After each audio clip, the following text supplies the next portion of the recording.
In Release 6, the core network with the IMS platform is open for access technologies not developed by 3GPP.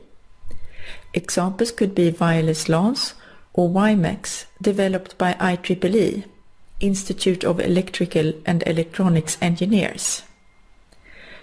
Security has always been of high importance in technologies developed by 3GPP, and authentication and ciphering is built on the SIM card solution.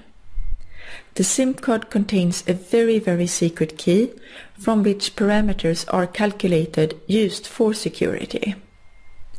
The SIM solution is something that 3GPP wants to keep when other types of access is added. So when using wireless LANs, you need to put in a SIM in your computer or use a soft SIM.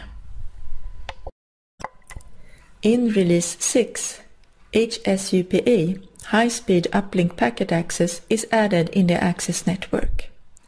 For HSUPA, power is not the shared resource. Each UE has its own battery, but the interference level at signal reception at node B is. It is therefore of importance to control the interference level by controlling how much each active UE contributes. This is done through fast power control and scheduling.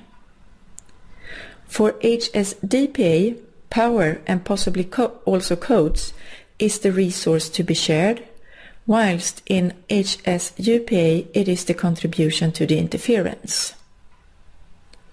In HSDPA, the high-speed downlink channel is a shared channel, whilst for HSUPA, the high-speed uplink channel is a dedicated channel per UE.